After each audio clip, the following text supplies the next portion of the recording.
یعنی بڑی معذرت کے ساتھ مجھے یہ بات کرنی پڑے گی کہ اتنا کالا جادو، ہر تیسرے آدمی کو کالا جادو، ہر تیسرے آدمی کو.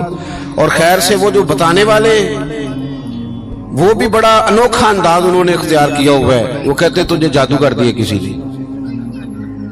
کس نے کہا کہ یہ مجھے بتانے کا حکم نہیں، مجھے شرارت کا حکم تھا، شرارت میں نے کر دی، اب تو گھر جا کے سوچتا رہے. اسی طرح ڈھیروں قسم کے ملنگ ہمارے کھاتے پڑ گئے، ٹال پہنے ہوئے، اور وہ آ گئے. وہ لوگوں کو قسمت کا حال بتاتے ہیں. آپ کا تو مجھے نہیں پتا، میں نے اپنے دیہاتوں میں دیکھا ہے کہ وہ سونا بھی ڈبل کرتے تھے، بعد میں پتہ چلتا تھا سنگل بھی غائب ہو جاتا تھا.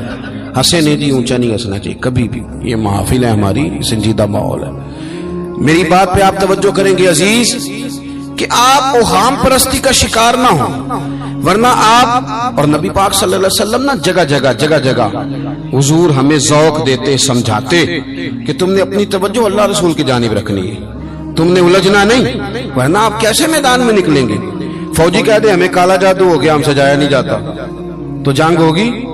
کوئی کہہ دے ہم پر تو وہ فلانے نے سیو کرا دیا ہے تو ہم دفتر نہیں جا سکتے، تو کاروبار زندگی چلے گا. کن چکروں میں پڑ گئے. جادو ہوتا ہے، اس کی حقیقت سے انکار نہیں، لیکن اتنا کچا ماحول، اتنی کمزور بات، یہ اہل ایمان کا شیوا نہیں ہے. آپ مضبوط رہیں. عارف رومی رحمت اللہ علیہ فرماتے میں کبھی بھی زندگی میں کوئی بات اس لیے نہیں کی کہ مجمع ہنسے، اور ہنسنا ویسے بھی شریعت میں مسکرانا ہے، کہہ کا لگا کے تو روٹین میں بھی ہنسنے سے پرہیز کرنی چاہیے. وہ کہتے ہیں ایک بادشاہ تھا تو اس کا بھی ذہن بن گیا تھا کہ پتہ نہیں یہ کیا ہو جاتا ہے.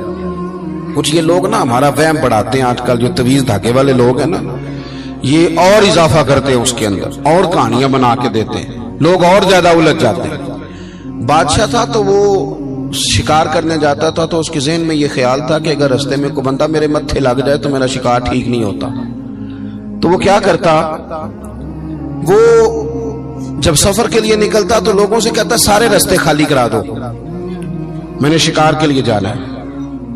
لوگ رستے خالی کرا دیتے. ایک دن ایک آدمی بیچارہ نے ایک آنکھ سے اسے نظر نہیں آتا، وہ کوئی جنگل سے لکڑیاں کاٹ کے آ رہا تھا تو اچانک وہ چڑھ گیا. اذانیں زیادہ ہوتی ہوں تو ایک کا جواب دینا ضروری ہوتا ہے، وہ ہم دے چکے ہیں، اس لیے آپ توجہ کریں میری بات. تو وہ بیچارہ چڑھ گیا لکڑ ہارا سڑک پہ. اس کے سپاہیوں نے بندے تو بڑے ہٹائے تھے پر یہ غلطی سے آ گیا، انہوں نے پکڑ لیا، بادشاہ کے سامنے پیش کیا. بادشاہ کہنے لگا تمہیں نہیں پتا کہ میرے رستے میں کوئی آئے تو میرا شکار نہیں ٹھیک ہوتا، اس کو باندھ دو. دھوپ بڑی سخت تھی، درخت کے ساتھ باندھ دیا. کہا جا رہا ہوں، واپس آتا ہوں، اگر شکار ٹھیک ہو گیا تو چھوڑ دوں گا، ورنہ اسے قتل کر دوں گا. 2 بندے اس کے سرانے کھڑے کر دیے تلوار لے کر کے. اب وہ بیچارہ صبح سے بندہ ہے. بادشاہ چلا گیا. اتفاق کی بات یہ کہ آج شکار پہلے سے بھی اچھا ہوا، خوب ہوا. بادشاہ واپس آیا. اب یہ دھوپ میں بندہ ہے، کسی نے پانی بھی نہیں پوچھا. تنگ آمد بجنگ آمد. بندہ جب پورا تنگ آئے تو پھر جنگ بھی بڑی کرتا ہے. اس نے کہا یار آج مرنا تو ہے، اب مرنا سچ بول کے.